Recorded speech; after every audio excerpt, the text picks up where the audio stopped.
Bisa kamu kayak gini? Kamu dapat ilmu kebal dari mana? Gini kayak gitu. Diambil pisaunya sambil bilang, kamu jangan jadi setan di rumah saya. Dibuang. Istrinya sampai terheran-heran.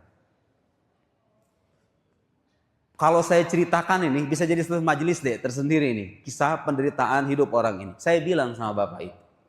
Bapak kalau nanya sama saya, sebagai orang yang belajar agama. Membaca Al-Quran, membaca hadis Nabi Sallallahu Alaihi Wasallam. Bapak itu orang istimewa. Kok bisa begitu? Ya. Karena kalau kita berkaca sama orang-orang pilihan Tuhan, pilihan Gusti Allah, para nabi, para aulia, orang-orang soleh, itu rata-rata mereka itu ujian hidupnya itu paling berat. Bener gak dek? Bahasa Nabi mengatakan asyadun nasi balaan al-anbiya. Manusia yang paling dahsyat ujian itu para nabi. Saya pernah baca biografi ulama namanya Imam Ibnu Ajibah yang punya syarah kitab Hikam, seorang wali besar. Itu kisahnya mirip-mirip, di KDR sama bininya. Dia itu suatu ketika menyediakan sarapan buat istrinya, semacam keju begitu. Terus kemudian karena istrinya itu benci gitu sama dia, diinjak-injak itu kejunya. Kemudian diambil, ditaplokin ke kepalanya, kepalanya dijerotin ke tembok sampai berdarah. Ada lagi Syekh Ali Al-Khawas, itu ulama dan seorang wali besar di Mesir. Ali Al-Khawas, gurunya Imam Sya'rani. Itu dikisahkan sepanjang dia rumah tangga, dari episode awal sampai akhir, tidak pernah ada cerita kalau tidur sama bini, keduanya itu berdamai. Kebayang gak itu? Bukan beliaunya yang melakukan KDRT, bukan. Memang bininya gak seneng sama suami. Diuji sama Allah, sama bini kayak begitu. Bahkan ada kitabnya khusus deh, orang-orang yang diuji sama Allah dengan kelakuan bininya itu ada. Jadi wali jalur istri gitu. Kebalikannya ada juga perempuan diuji dengan jalur suami, ada. Saya bilang sama bapak itu, terus saya harus bagaimana Pak Ustadz? Nah, disinilah lihat bagaimana orang kalau punya keyakinan yang lurus dan mantap, dia bisa survive, dia bisa bertahan hidup. Jadi yang kadang-kadang mempengaruhi tindakan, pilihan hidup, pilihan sikap kita dalam melihat masalah, itu kadang-kadang gak bisa lepas dari keyakinan sebetulnya. Kebayangkan kalau orang berkeyakinan ini adalah akhir dari semuanya, aku tidak punya harapan hidup. Selesai sudah hidup dia sampai di situ. Tapi orang ini masih punya harapan, kenapa? Masih punya Tuhan. Masih sholat 5 waktu jalan Pak? Alhamdulillah Pak Ustadz. Tahajud ya saya jalan, apalagi saya 5 waktu. Sholat sunnah dia tunaikan. Sholat fardu tidak dia tinggalkan, tapi tetap aja perasaan manusiawi, saya harus bagaimana Pak Ustadz? Saya bilang begini, Pak, Bapak percaya sama takdir kan? Tuh lihat deh. Qada dan qadar itu kan rukun iman sebetulnya. Kenapa sama Allah dijadikan salah satu pilar keimanan, rukun iman? Karena itu salah satu kunci kebahagiaan hidup sebenarnya. Kita bisa survive menjalani ujian hidup itu kalau kita percaya dengan yang satu ini nih. Setelah iman kepada Allah, percaya bahwa segala sesuatu sudah ditetapkan oleh Allah Subhanahu wa Ta'ala. Kalau Bapak percaya takdir, tugas Bapak itu melakukan apa yang bisa Bapak lakukan, udah selesai. Tapi saya khawatir kalau cerai anak-anak saya bagaimana? Kekhawatiran itu adalah tanda bahwa iman kita kepada takdir itu masih minim, benar kan? Kalau orang kepercayaannya kepada takdir begitu mantap, sedih wajar, rasa cemas mungkin ada, tapi tidak akan berlebih. Karena pada akhirnya dia sadar, tugas saya berusaha titik. Saya bisa ini, bisa itu saya lakukan. Selebihnya bagaimana hasilnya, biarkan Tuhan yang mengatur. Apa masalahnya? Kalau memang takdirnya harus bercerai, sekian banyak perceraian melahirkan kemaslahatan ketika perceraian sebuah keniscayaan, ya kan? Meskipun perceraian itu perlu dihindari, tapi kalau udah mentok ke sana kemari mau gimana lagi kan? Ya udah mau gimana lagi. Yang ingin saya katakan, ada banyak orang di luar sana, orang beragama. Itu kadang-kadang mulai mempertanyakan keadilan Tuhannya, manakala dia berhadapan dengan ujian hidup yang banyak dan berlimpah. Dia susah mengatasi masalah hidupnya gara-gara iman yang tipis. Tahu takdir, tahu konsep, tapi tidak meresapi dalam kenyataan hidup. Saya kira anak muda kasusnya mungkin bisa berbeda. Orang yang sudah berumah tangga kasusnya berbeda. Tapi lihat Itu saya sepanjang perjalanan tuh ceramah gratis, Pak. Ceramahin driver itu. Akhirnya saya bilang, wallahu alam, Pak. Saya juga kadang-kadang, mohon maaf, saya menceritakan ini semata-mata untuk memberikan pelajaran ya. Saya sampai rumah kok tiba-tiba gitu. Dia sendiri tidak minta sama saya, minta bantuan. Enggak. Saya juga heran kok bisa saya megang HP, tiba-tiba dikertekan. Bayar waktu itu sekitar 190-an. Kata saya kalau 190-an dia nanti pulang ketemu sama bininya, diapain sama bininya. Kan kira-kira begitu. Saya transfer 5 juta waktu itu. Saya juga heran kok bisa saya tergerakkan hati saya mentransfer duit 5 juta itu. Sampai agak sedikit merinding saya. Merinding, kok bisa gitu loh. Bukan menyesal sih enggak. Memang saya ada niatan gitu, kasihan, empati, rasa empati sebagai orang beriman. Saya liatin begini, Pak, nih ya, buat bekal pulang ke rumah. Kontrakan Bapak nggak usah dipikirin lagi. Dia nangis, terharu. Pak, lihat tuh, kalau Allah sudah mau menolong. Bapak harapkan, tidak Bapak harapkan, waktunya datang mah dia datang. Tugas kita itu menjadi hamba, waktunya ibadah, waktunya berikhtiar. Soal hasil kayak gimana, urusan Tuhan itu mah gak usah dipikirin. Terus begini, jangan pernah merasa kalau kita punya ujian itu, kita yang paling berat ujiannya. Salah besar. Anda tuh gak sendiri. Apa perlu saya menceritakan ujian hidup saya? Kan tidak perlu. Bukan tempatnya juga. Tidak selamanya orang yang wajahnya ceria, penuh dengan senyuman, hidupnya itu serba enak. Gak selamanya deh. Anda ngelihat artis-artis kayak Raffi Ahmad tuh yang duitnya banyak, dikira gak ada ujian hidupnya. Oh, kalau Anda tahu setiap manusia sepaket. Nikmat dengan ujiannya saya hakul yakin. Setiap orang akan memilih jadi dirinya sendiri. Gak akan berharap jadi orang lain. Anda berharap jadi orang lain karena Anda tidak pernah tahu penderitaan hidupnya. Anda tidak tahu aibnya. Enak ya kalau jadi istri Raffi Ahmad itu. Enak ya kalau misalnya jadi istrinya. Kata siapa enak? Belum tentu. Jadi kadang-kadang yang mengawali penderitaan hidup itu ya kita sendiri. Bukan masalah yang kita alami. Ketidakcerdasan kita menyikapi masalah. Kurangnya keimanan akan takdir Allah Subhanahu wa ta'ala. Itu memberikan pengaruh yang tidak kecil dalam penderitaan hidup kita.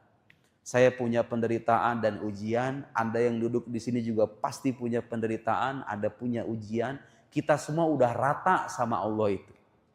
Kok bisa begitu?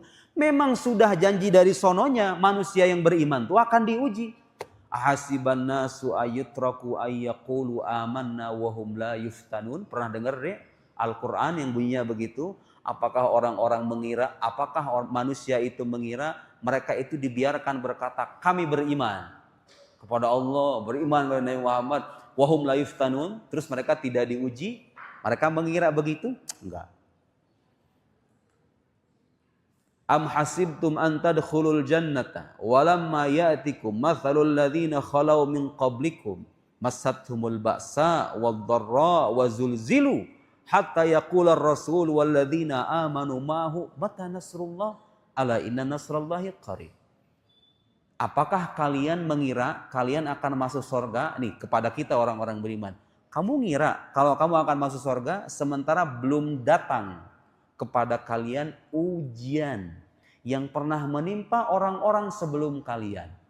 Makanya sesekali adik, kalau bisa tuh seminggu sekali, janganlah seminggu sekali, sesering mungkin baca itu. Sirah Nabi, perjalanan hidup para sahabat Nabi itu.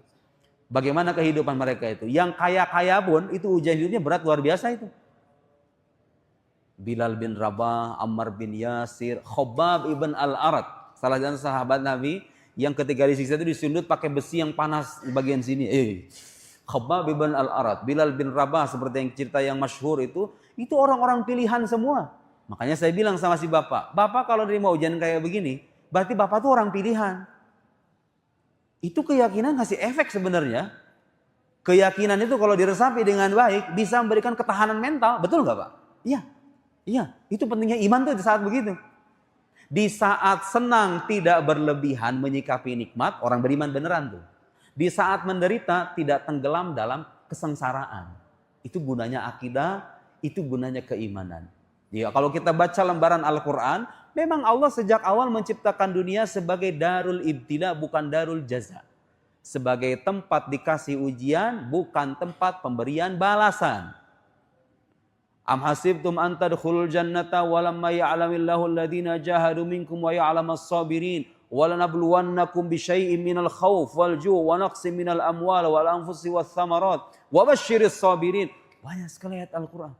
Kalian mengira masuk surga sementara belum datang kepada kalian ujian yang pernah menimpa orang-orang sebelum kalian. Bagaimana orang-orang sebelum massatuhumul ba'sa, mereka mengalami penderitaan. Wadh-dharra, kemelaratan, penderitaan. Sampai ada redaksi bunyinya wazulzilu. Apa artinya zilzal? Zilzal itu goncangan. Makanya gempa bumi bahasa Arabnya itu zalazil, goncangan. Sampai-sampai mereka itu digoncang. Kebayangkan kalau misalnya ujian yang biasa, pasti redaksinya bukan goncangan. Itu Al-Quran menggambarkan Nabi dan para sahabatnya itu digoncang. Artinya ujian itu dahsyat, sedahsyat itu. Itu sebagai pengantar untuk meyakinkan kembali bahwa iman dan akidah yang kita peluk, yang tertanam dalam hati kita, can hayang ini orang macana. Iman yang tertanam dalam hati kita itu memberikan pengaruh yang tidak kecil dalam kehidupan kita, dalam melihat kehidupan nyata yang kita hadapi bersama. Nah, sekarang baru saya akan berbicara tentang masalah keilmuan. Itu sedikit motivasi, sedikit penekanan kembali bahwa sekali lagi akidah itu hal yang fundamental dalam agama. Itulah alasan kenapa Rasulullah Sallallahu Alaihi Wasallam selama 13 tahun di Mekah. Makanya ayat-ayat Al-Quran yang turun sebelum beliau hijrah itu banyak membahas tentang akidah. Karena Nabi ingin memahat akidah yang mantap, yang lurus.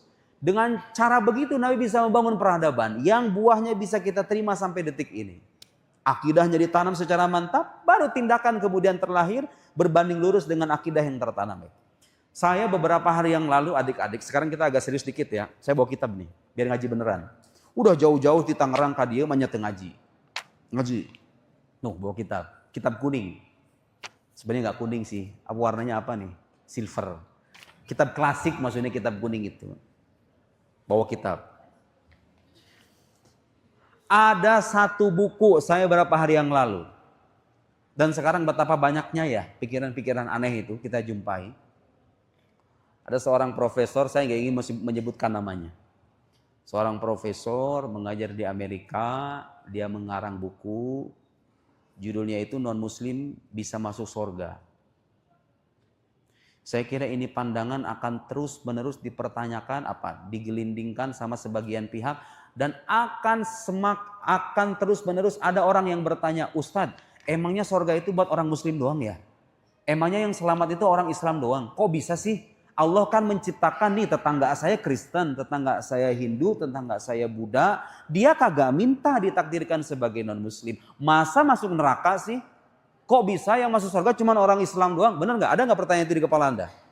Saya mau jawab sampai tuntas-tuntasnya. Ya, kita akan jawab itu. Nah, profesor yang satu ini kira-kira punya pandangan, dan saya kira sebagian kelompok ada yang berpandangan kayak gini. Orang Islam, orang Yahudi, orang Kristen, orang-orang beragama yang percaya sama Allah, percaya alam akhirat, ya semuanya sama selamat. Semuanya itu agama sah sebagai jalan menuju Tuhan. Ada kan dia pandangan kayak begitu ya?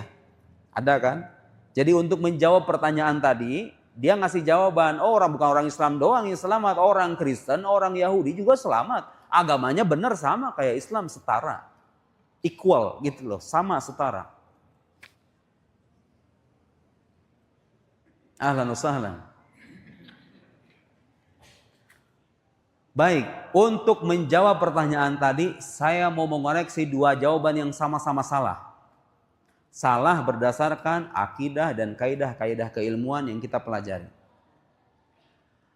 Jawaban yang bilang hanya orang Islam doang yang masuk surga, di luar Islam semuanya pasti masuk neraka, salah.